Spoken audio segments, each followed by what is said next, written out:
welcome everyone to this iCAN Connect session today. I'm Catherine Hill. I'm the Talent Strategy and Operations Manager here at iCAN.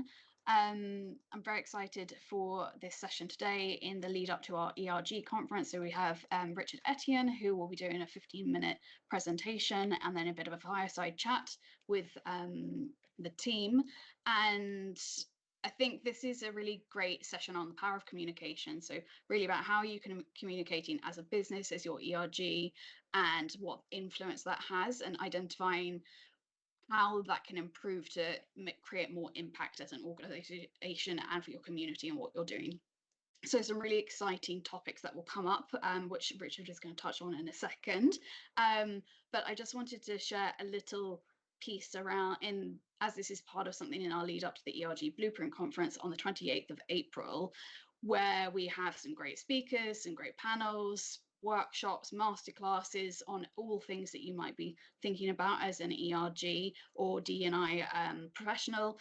As a follow-up to this session today, we will share a bit of a discount code if you're interested in tickets, and if you're looking for more information, please feel free to reach out to us, and we'll chat to you. But I will pass over to Richard to get today going. Thanks, Catherine. Thank you for that lovely intro. Yes, so I'm Richard Etienne. Gosh, what do? I help people and organizations tell their stories with more confidence and clarity. I work as a professional brand and communications consultant.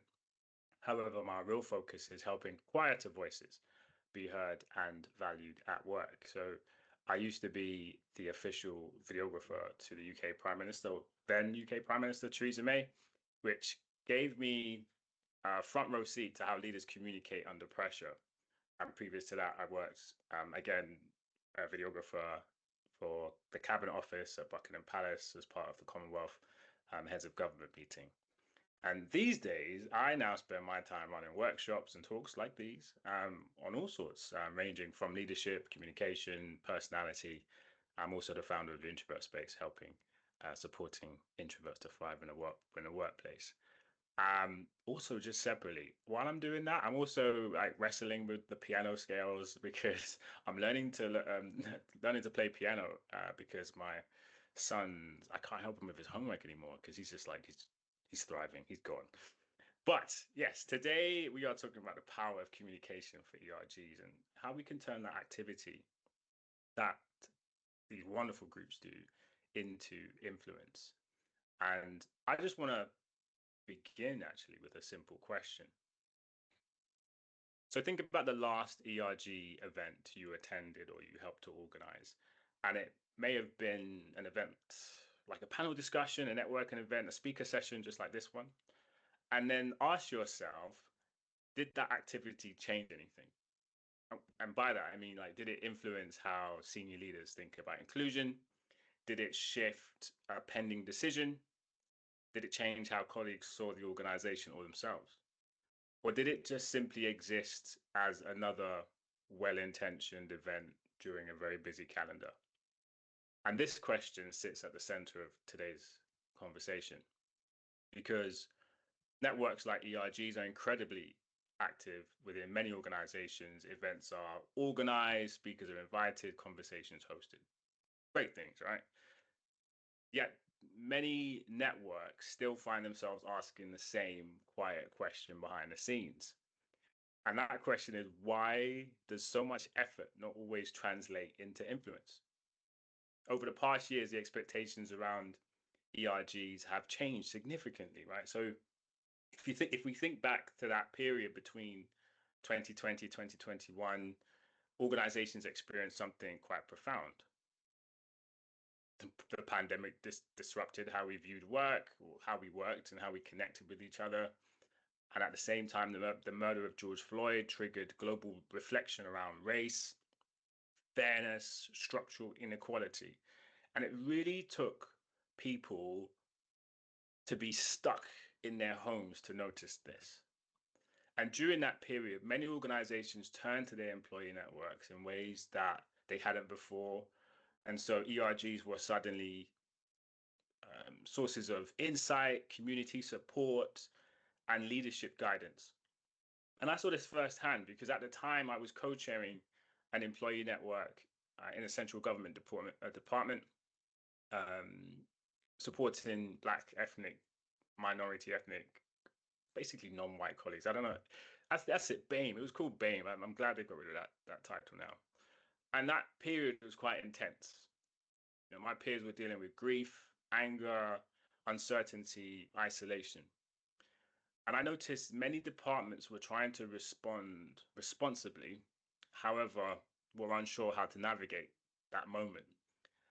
And due to my previous comms role at 10 Downing Street and being with Theresa May during her creation of the race disparity audit, my inbox became filled with meeting requests to support senior leaders concerned with, you know, using the wrong word or causing offense or I guess getting cancelled. We didn't really use the word cancelled back in 2020, did we, or 21?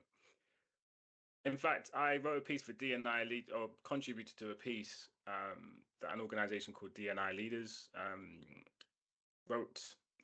So Joe Farah, just want to give her a shout out. And it was how do we release the fear of saying the wrong thing, which I can go into more detail at the ERG Blueprint event, April 28th. Write that down. Many of us have definitely hesitated before saying something about diversity or inclusion, and so that article explores why that fear has grown and why a degree of doubt is actually a healthy leadership quality. But yes, April 28th. But more broadly, ERG leaders found themselves holding conversations that were emotionally complex and organizationally significant. People were asking questions about belonging, representation, and leadership credibility. And in that environment, something shifted. ERG leaders were moving beyond simply organizing community events into shaping organizational conversations linked to organizational priorities. And you see, once that door opened, then expectations changed. But what about now? Well, today, and quite likely because of that evidence of impact during COVID, ERGs are often expected to do several things at once, right? So providing community support, tick, right. Then they contribute insight to a leadership team. Then they help organizations understand employee experience. Then they influence policy discussions. Then they support recruitment and talent development to make sure that there's no disparities and there's, no inequalities and there's equity and so forth. That's a significant level of responsibility. And yet many ERGs are still communicating in ways that reflect an earlier era. Let's call it BC, before COVID, when networks were primarily social communities rather than organizational influences. And what often happens is that ERGs become extremely busy. So again, events, panels, newsletters, celebrations, awareness campaigns, all valuable activities, yeah. However, busyness and influence are not the same. They're not the same thing. Influence depends on how messages are interpreted by those who are or who have decision-making power. Let me say that one more time, actually. Influence depends on how messages are interpreted by those with decision-making power. So one of the most interesting things about communication inside organizations is that good leaders interpret signals very quickly, right? So what do, they look for cues about credibility, alignment, relevance. And an ERG may communicate with passion and commitment. Okay, cool. However, senior stakeholders might still interpret that message through a different lens. And let me give you that lens for a second. So they might actually ask themselves questions like, how does this relate to organizational priorities? What organizational risk or opportunity does this highlight? And how does this help us make better decisions? Remember, it's about them, really, as well. So these questions often sit quietly in the background of a leadership's discussion or leadership thinking, so that when ERG communication connects with these type of questions, that's when the influence grows. And when it doesn't, what then happens is the network can unintentionally appear just peripheral. You're just kind of peering over the fence even when the work being done is incredibly valuable. And this is where language and narrative become incredibly important. And the way a message is framed often shapes how seriously it's taken. I mean, you know this. But I will say this very plainly. Two ERGs, right, may raise exactly the same issue. One message could be interpreted as advocacy, the other is interpreted as strategic insight. And the difference frequently comes down to that framing. And this is where storytelling begins to matter. And we'll touch on that in a little bit in the Q&A. But yeah, storytelling, unfortunately, can be misunderstood as like a soft skill or a communications technique that's just used to make messages more engaging, when in reality, storytelling is one of the most powerful leadership tools available. Stories are as old as time, right? And that's for a reason, because they help people to interpret reality, the reality of others in particular. And a statistic might tell us that representation is low in a particular leadership group, for example. But a story shows how that reality affects someone's experience at work. Stories also humanize organizational data.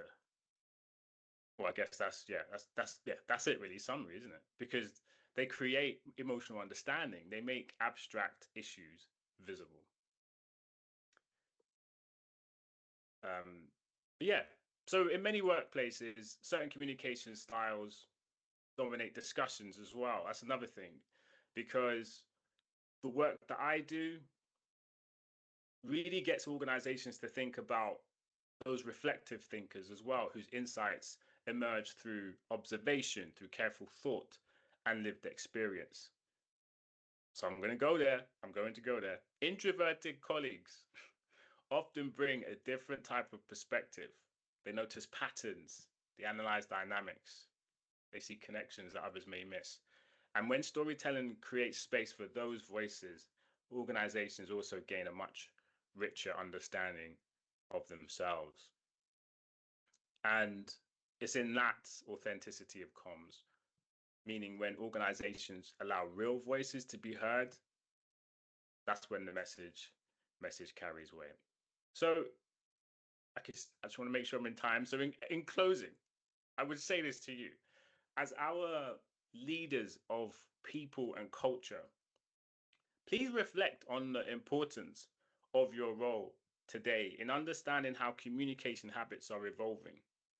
Work with wider HR and internal comms teams to gain deeper insight into employee experience, because you may see patterns that others can miss.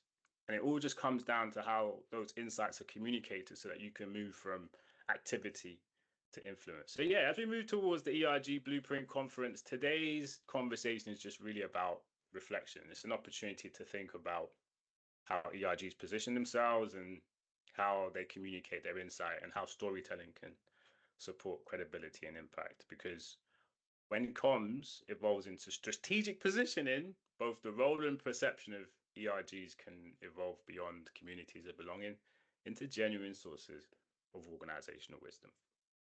Thank you. Amazing. Thank you, Richard. That's great. I think there's some great insights to take away there from a real reflection perspective, but also really thinking about how you can do this authentically and make a difference. So if you've been able to join, please put your questions in the Q&A chat, and we will make sure to pick that up throughout the conversation. But going on to the more kind of fireside chat part of this session, the first question I'd really ask you is, what communication patterns or habits separate high impact ERGs from lower visibility ones, and what can companies do to improve how they communicate with ERGs from both sides?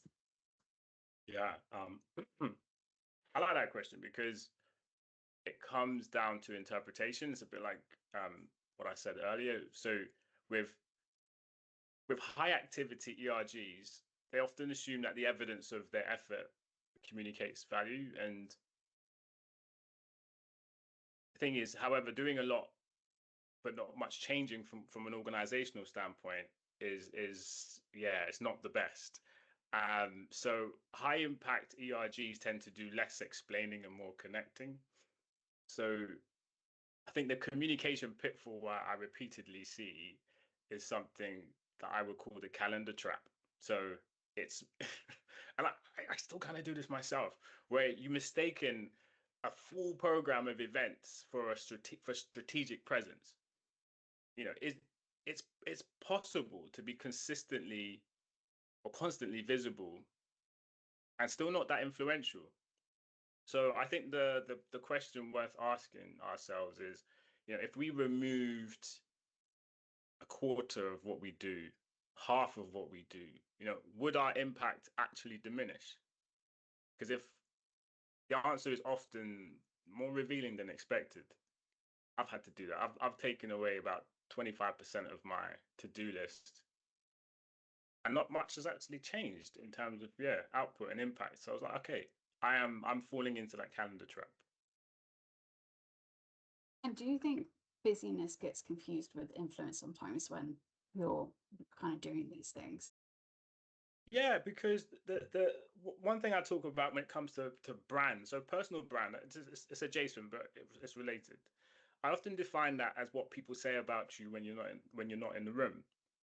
So if the message that you're trying to convey through your busyness isn't, you know, yeah, conveyed by your audience, or you know, the people that you're trying to influence, then yeah, it's just not really working, and it's about then, as I said, doing less explaining and more connecting. You know, how can you connect the work that you do to the priorities of the organization, of the senior leadership, of your audience? No, and I think that's a really important part where um, connecting to those priorities and aligning to the strategy becomes so powerful. And that's maybe sometimes where a bit of the pitfalls and kind of common communication mistakes happen. And are there other mistakes and pitfalls you see repeatedly in the work that you do, or is that something that, and also I think there's part there that prevents the credibility from coming through? Is that something that you see quite often? Again, I think it comes to quantity, or like the assumption that more comms equals more credibility, where in reality, I think credibility now comes from the quality of insight.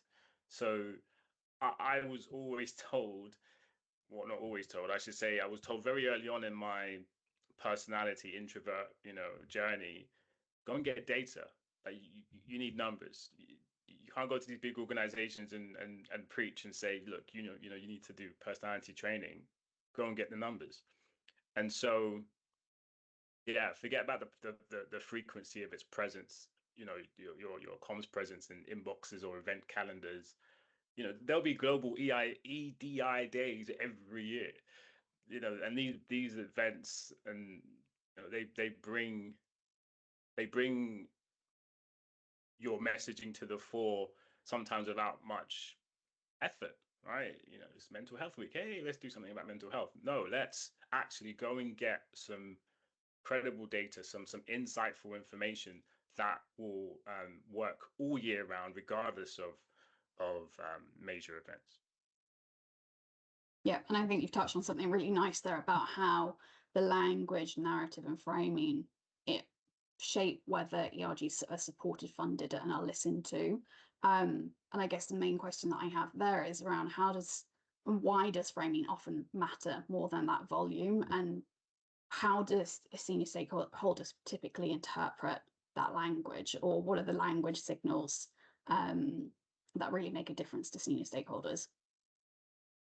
I think that framing is important because it reveals the communicator's understanding of the organization's mission, goals, values. It's basically that level of awareness of the organization. So when so if the communication of an ERG feels disconnected from those business priorities, even unintentionally, that can quietly position, again, the network as that peripheral piece I said earlier, where you're just poking over the fence as a spectator rather than actually partaking in the discussions that can alter the culture of the organization. So yeah, I think I would define framing, if I had to define it, as, in this context anyway, as helping the listener understand why it matters in the environment that they're already operating in. So yeah, that's how I would position that. Now, there are particular things that you've seen in, do you have examples that really work well? So say there's been a pitfall or a mistake in communication, but someone at an ERG has changed their language and their framing. Do you have examples of that where it's worked to re-engage senior stakeholders? So going back to the Black Lives Matter, George Floyd moments, what was incredibly impactful, and it wasn't something that we as the ERG at the time asked for or anything at all, was our white colleagues created an allies network on their own, and then used that opportunity to address some of the languaging, it's not a real word, some of the language and, again, framing of communication in HR, for example, so job applications, just certain wording. There was, I used to work in the now Department for Business and Trade. It used to be called the DIT, International Trade Department. And they still, I'm pretty sure they have the Board of Trade, which has been around since, I think, like 1700s or something. And, again, the languaging from that hadn't been updated. Am I using the word language in there? That is right. That's still, sorry.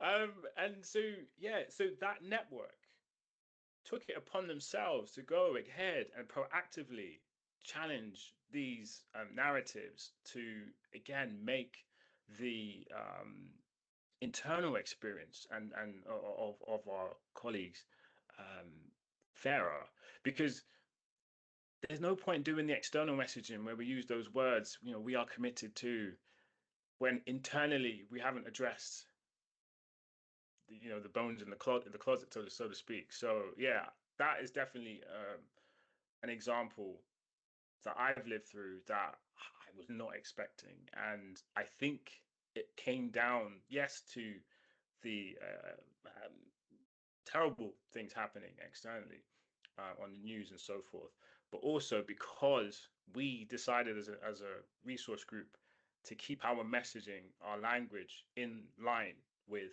organizational priorities.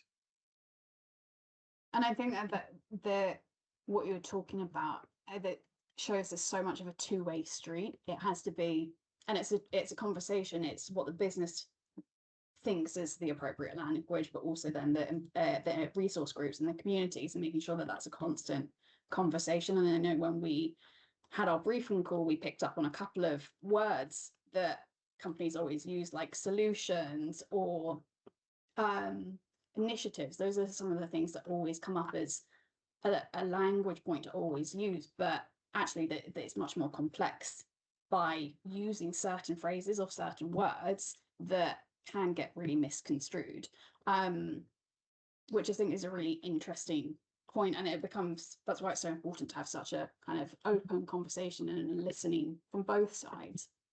Yeah, completely. I agree. The fact when certain leaders host, little kind of lunch and learns, or they have these moments where they go around to different teams and they just want to listen as opposed to be the ones that speak, because they do a lot of talking, the town halls and so forth. And I think they actually welcome a bit of pause to listen and learn, and actively listen as well, not listen to respond.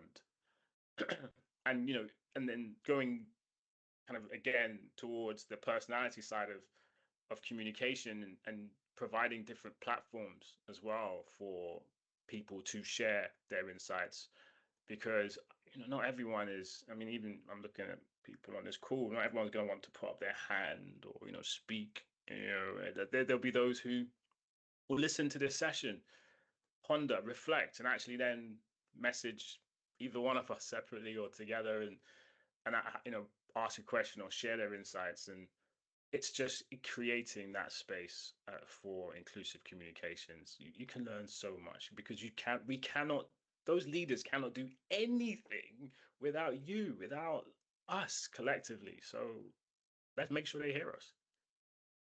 And what that inclusive communication part there is so key, because someone's opinion or feeling about certain words, and in kind of various different cultures, there's different meanings behind certain phrasing, actions, and behavior, that conversation becomes so powerful in understanding how to work together. And why do you think storytelling is so much more important and increasingly important for ERGs to get it really right, and where is it sometimes misunderstood and undervalued? Yeah, I mean, I hear storytelling misunderstood constantly as being associated with inspiration rather than information.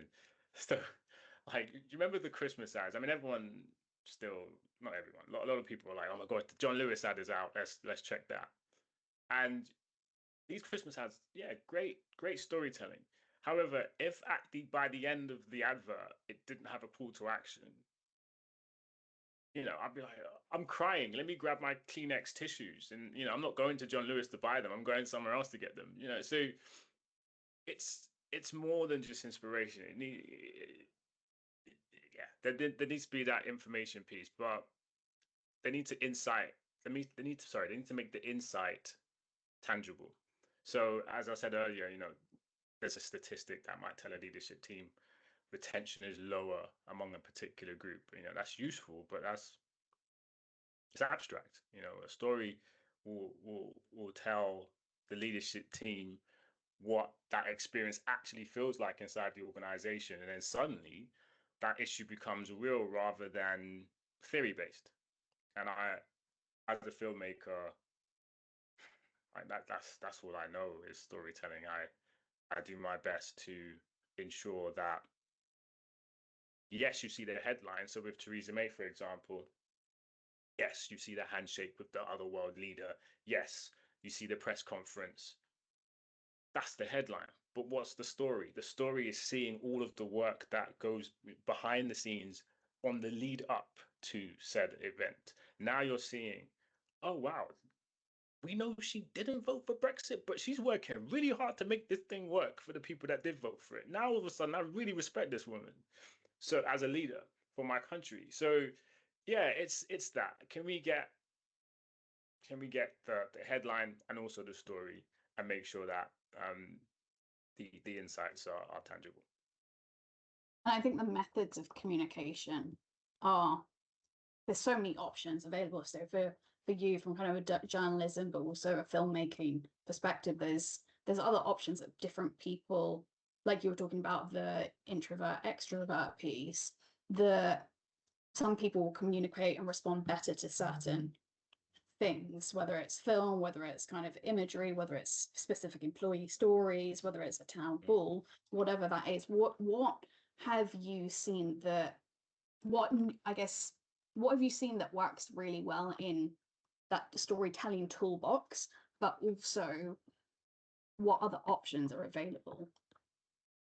So usually what works well, I find, is asking people what they want, and that usually helps. So here we go. I used to work in internal comms for a while, and there would be a town hall, and it's a case of you share the highlights. So you could share the video highlights, you could share written highlights, or you can put them into newsletters, or you can share insights from the comments, so that at the end of the event, people share their feedback. So there are so many different ways you can find out about the same event, and then you use the data from click-throughs and so forth to find out, okay, so we've got a nice either a nice even mix here, or the majority of our audience prefer visual. And so over time that approach it evolves into one that is well received, welcomed, and acknowledged. And it's something I would always encourage people to do. Just ask your audience if you're unsure. There are so many ways to do that. And that's the point. I think there's some things that work and there's some things that don't work, dependent on people who your audience are. Where does storytelling sometimes be seen as soft skill versus a strategic skill? And I think you've touched on that quite a lot in terms of that credibility and influence, and where it can be really powerful from that moving data into insight. But how can it become that really strategic piece, and why is it sometimes seen as that's a soft skill? Because it really isn't. It's a very core skill in terms of communication. But I think that's a really interesting point here.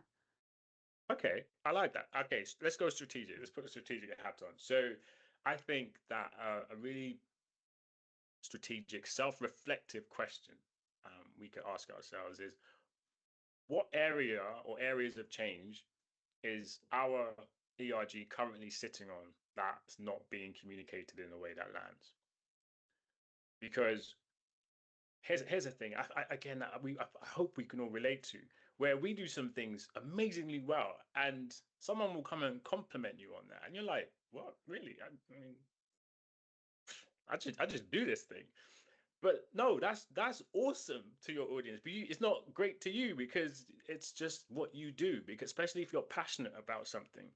So if you can really think about, what changes have you made, regardless of how small, that haven't been communicated, or can we communicate it and change the way that we're communicating in a way that will land through storytelling? Because in my experience, the most powerful stories in organizations are often the ones that haven't been told yet. It really takes, I mean, some of the greatest music pieces and just pieces of art, architecture, all of that. You hear so many times stories where it's like, yeah, I was just talking to my friend and he was just like, "Oh my God, that's amazing." And I'm like, "What do you mean? What that?" Like, and then they work together and they build this thing. Like, part of the work is just learning how to translate those experiences so that the organization can truly hear them. And at the Blueprint Conference, guys, we'll explore how to surface and shape those narratives with intention. So for sure. Yeah, and I think one of the things that you've talked about a little bit before is around how the communication and trust that builds over time in kind of hearing experiences, and more people come forwards and kind of want to share those. I think that helps in something that you talked about before, is finding those influencers who can help influence the kind of conversation more broadly, but using communication to find those influencers and change champions to really drive the conversation forward. And I know we'll come onto that when we have our session in the conference. But I think it's I used to, I still kind of do it, where I pick roles where there aren't many people or anyone who looks like me there, because I actually want to. I heard a quote years ago. I don't know who came up with it. Like, you can't be or what you can't see. And I thought, if that's the case, then I have a choice here. Either I become a pioneer and go into those spaces so that people can be what they see, being myself, or support those who are also pioneers. And it makes sense. When I was a kid, I didn't. Someone said, "Do you want to be an astronaut?" I'd have thought, no, like, I can't be an astronaut. I've never seen a black astronaut. What? So there is that element. So there are so many roles that I've chosen to do, simply because I'm the only person of color, or man, black man, etc. And I'm definitely happy to say that it has opened doors, and you know, those individuals have gone on to do some amazing things. And so yeah, that's yeah, get me emotional, Catherine. Look at you. There's something really powerful about, and there's a few people I know who are such good communicators, and it's I can't put my finger on it, but I really admire them for being able to create that connection, being able to kind of create an experience and a feeling, and that's a moment in time that continues. And I think that moment in time becomes a really powerful piece, especially when you're talking about these leaders who've gone on to do great things and pioneers. There's that moment of the spark that that's a piece of communication as well. Yeah, exactly. Because we all can remember our favorite boss, and then maybe also remember one that wasn't that great. But you know, again, how many of us have actually reached out to said favorite former boss and said, you know what, thank you for for what you did? Because again, they may not even realize there's what the impact that they left behind or created for you. And yeah, I just again, it comes down to storytelling, right? It is that element of impact that becomes tangible, and it then becomes an insight for those leaders who wish to better connect with particular audiences within their organization. I am not the voice for the entire Black community. Do you know what I mean? That's not how it goes. So, and likewise for other protective characteristics. So, storytelling is that tool in order to create, provide a new lens that anyone, should they choose to, can partake in. As I said, it's everyone has a story to tell, and storytelling is as old as time. That is very, very true. We have a question from Claire Jeffries in the chat that it's what activities are high impact on leaders and which ones really help to shift things? And I assume both things when you kind of change perception, change kind of influence within the business you're doing. Nice, Claire. It was Claire, right? Thank you for your question.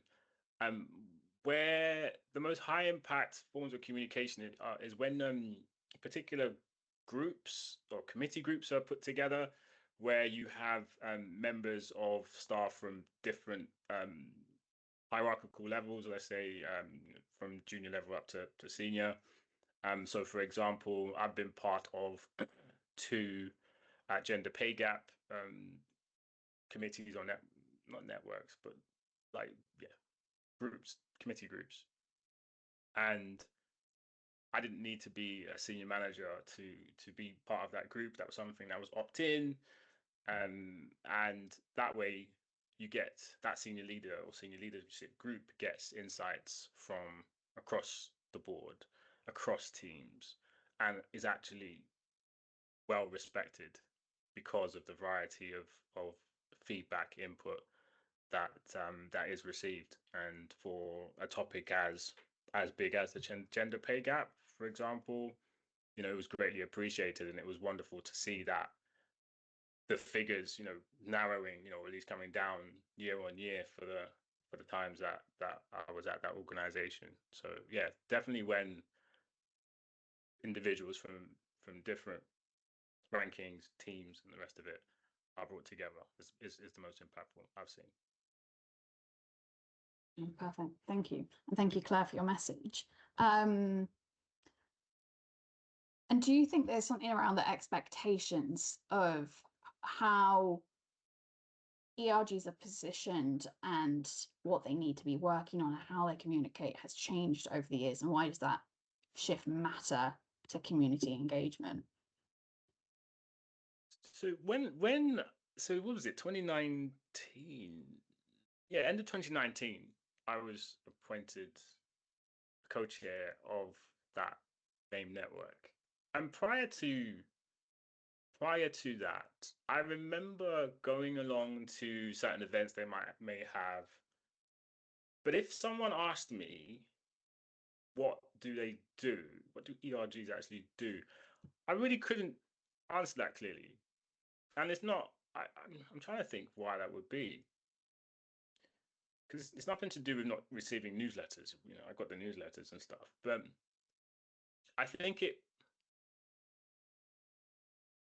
maybe came down to the communication not adapting to that time, like not era. I'm not saying it's archaic. It just, I guess it wasn't linked to that strategy, that business strategy. That again, we as employees, we all are taught and understand the business strategy. That is, our objectives are linked to those. So every time we have our appraisals, one-to-ones, anytime we have town halls, these things are always mentioned and it's linked to that. And I think going back, those ERGs were a bit on the edge.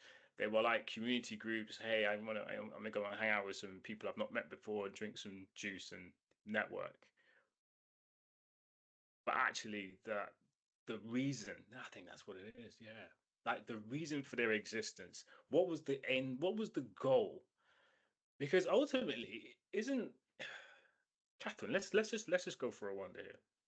Isn't the purpose of an ERG to no longer exist? Like we are here to change the culture of an organization for this particular protective characteristic or group of individuals for that group.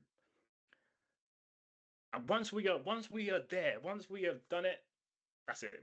We're no longer needed. We can disband, and it's all part of. We can help someone else. We can go and help another group, for example.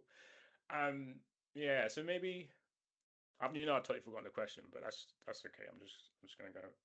I'm talking here, but once I became a co-chair, and I think it was very apparent that the strategy just needed updating and linked again to the wider strategic priorities of the department.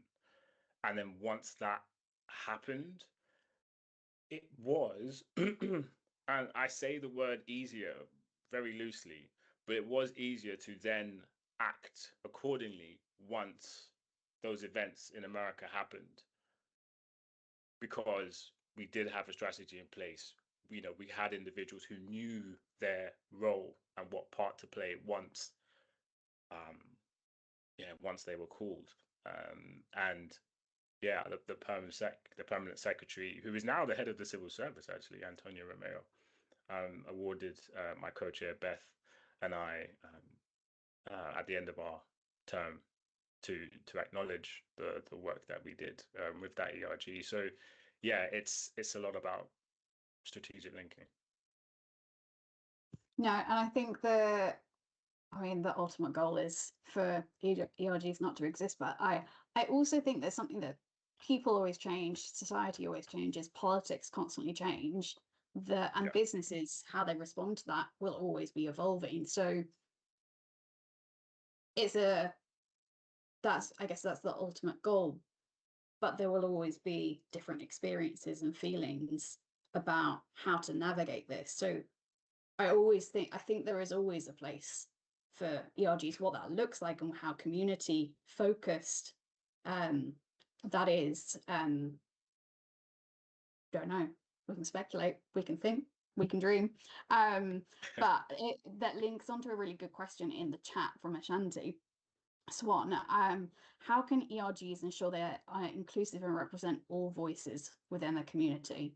And I think a really interesting question there about how different voices are heard, how all voices are included, and especially when I'm thinking about multiple ERG communities and networks coming together to bring voices to the table to an organization. Thanks, Ashanti. That's a really great question. Two things come to mind, and it is related on feedback. So, if someone is thinking of joining, do you have a form or some sort of way that they can share what they wish, like what their expectations are, what they hope to gain, how they hope to support their interpretations of the ERG at its current state. This is all very helpful to both sides. A bit like an interview, right? It's like a first date. Like we're trying to impress each other. Like this is what this is about, but for a common purpose. And then the second part is, so when I can only talk about self-experience here, but when again, going back to when I was a co-chair of my one, the ERG I was part of, we used to have, and maybe this is common, tell me if it isn't, cross-chair meetings with the other ERG chairs. Okay, cool, this is normal, right?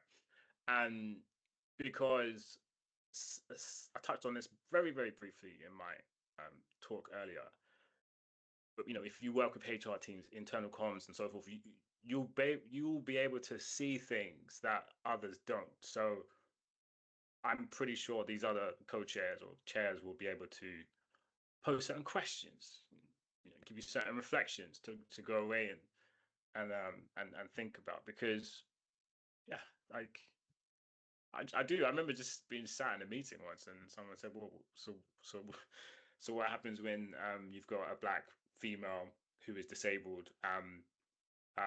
Like, where does she go to? Does she apply to be in all groups?" And I was like, "Oh snap! I hadn't even thought about that. Like, just very basic stuff." And that's like obviously the very, very beginning. So yeah, getting feedback early on, engaging, two-way engagement, and then making sure that cross ERG communication continues, as you touched on, Catherine, because so much changes and develops so rapidly now in particular. Yeah, and I think that speed to adapt and make sure you're listening to the voices and listening to multiple voices, all I guess all at the same time, to make sure you're in touch with what's going on, how people are feeling, because things change quickly. There are things that happen that you need to respond to, and whether it's a one-to-one conversation versus a company-wide response, I think the closer that an ERG and the chairs are to those conversations and the communities, and making sure that even if there's a bit of challenge in there, making sure that that's incorporated in. And I think that leads on to a really nice question about, what do ERGs need to rethink or unlearn to remain influential and relevant today? I know there's a big piece around making sure that hearing all voices and a real inclusive communication piece, but what do they need to almost take a step back and reflect on? Yeah, the hardest things to unlearn are usually the things that once worked. That's for sure. I like to talk about, in other conferences and stuff that I do, I like to talk about unlearning and relearning, because so it's like, yes, that worked in the past, and I'm not saying stop that completely. What I'm inviting you to do now is just see a new efficient way to do that. So what often needs rethinking is, as I said before, like more communication means more credibility, and there's also something around examining safety. I think Ashanti touched on that a bit, actually, because ERGs sometimes default to communication styles that feel manageable rather than the ones that are genuinely courageous. What you say, Catherine, about pushing back. Authentic insight occasionally surfaces tension, and it can reveal a lot of things that organizations might not prefer to see. That discomfort can feel risky. Quite often it's precisely the conversation we need to be having, and what feels uncomfortable to say is frequently what needs to be heard. So yeah, I think safety is something that is the big thing we need to kind of unlearn and relearn to remain influential. Yeah, for sure. I think there's a whole, we could spend an hour talking about addressing that uncomfortable, that area of discomfort, because from a DEI change, behavior change piece, that talking about that kind of real area of tension sometimes is where potentially really to focus on. And I think it's a really interesting one when we're talking about communication and storytelling. It's how do you talk about those really hard things as well, and because that's really where it makes or breaks it, and makes or breaks the influence and credibility, which I think is, yeah, it definitely shows the power of everything that we're talking about.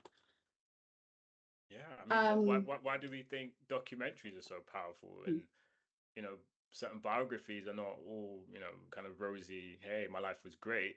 I think I'm seeing and understanding conflict helps people to just understand the full picture. It's not you know, organizations sometimes, I don't know if they do this anymore. They say, bring your whole self to work. Okay, fine. If I'm going to do that, you need to know the whole picture. And some of that is going to be a bit risky. I mean, we're all human. So, and I think there's the good, the bad, the ugly that goes into everyday experiences. And I think that's something that we need to be able to talk about. And the power of great managers, great organizations, great cultures is where going into that psychological safety piece that really makes a difference in how those insights and experiences are listened to. And I think there's also something really interesting there about what's not said. And that's something I've always been really interested in, what's not said, and where the silence is, where are the gaps. And that speaks power. And that speaks volumes as well.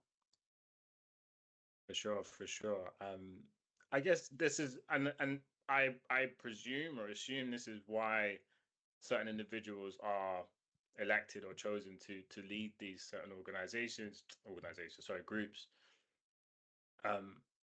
for that reason. I think it takes a lot of energy, you know, emotional, mental, and so forth, to make those challenges and to communicate those harder topics. However, I think good leaders, you know, those in those influential positions, appreciate that. And actually, is that not your role, right? Like, please let me know, let us know, where the pitfalls are, so that, you know, and then guide us on how to sort those, to fix those. Because again, ultimately, if the ERGs make the leadership look good, then leadership are happy, and then they, you know, kind of hopefully then filters downwards, because we're all there together for the same cause. You know, we all have value to bring, and it's important to make sure that we remember that. You know, you were elected, or, you know, given that responsibility to deliver the good, the bad, and the ugly for positive gain.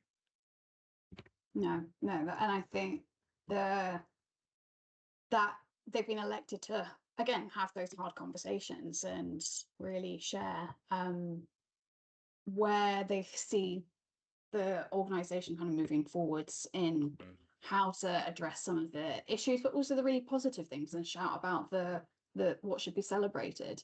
We've got a question in the chat from Vivine about how can ERGs change the reliance of organizations on them for a better organization and inclusive culture.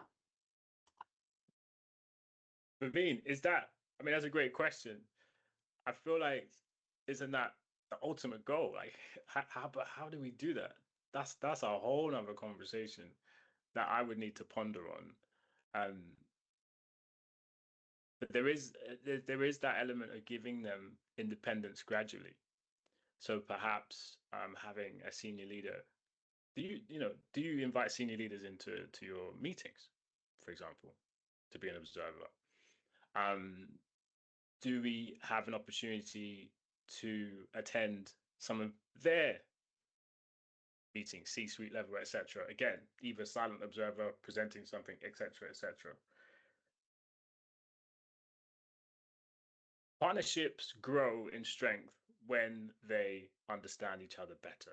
And I think once that begins, the future becomes brighter. In terms of that destination, though, I think it will take a while. I think it will take a while. But yeah, I love that question. It shows optimism and a sense of priority and duty. So yeah, thank you for that. Amazing. So the last question I have for you in the last couple of minutes is, what's one key insight you'd like attendees to reflect on after today, and how can we, I know there's some things that we'll touch on in the ERG Blueprint Conference, but how will those insights that we want people to reflect on from today, but how will we explore them in the conference? So I've often said that if EDI, equity, the diversity inclusion, if they had a strap line, it would be "I see you." And so just think about how you can make your communication strategic enough for senior leaders to see you for the group that you are, for all of the benefits that you bring, and for the change that you can influence if you are given, and when you are given the power to, by those with subsequent power. So yeah, please just think about how you position yourselves, use the right language so that your leaders can see you. Awesome. Perfect. And a very powerful ending to a really great and insightful conversation. And I've really enjoyed this, and I'm sure there's lots to touch on and could go a lot deeper. But we are at time now, and I just wanted to say a big thank you to you, Richard, and thank you for everyone who's attended. We'll be able to share the recording and some notes afterwards. But if you have any questions in the meantime, please feel free to reach out to us. And a big thank you again to Richard for today. Thank you, Captain. Thank you. Thank you, and have a good rest of your day, everyone.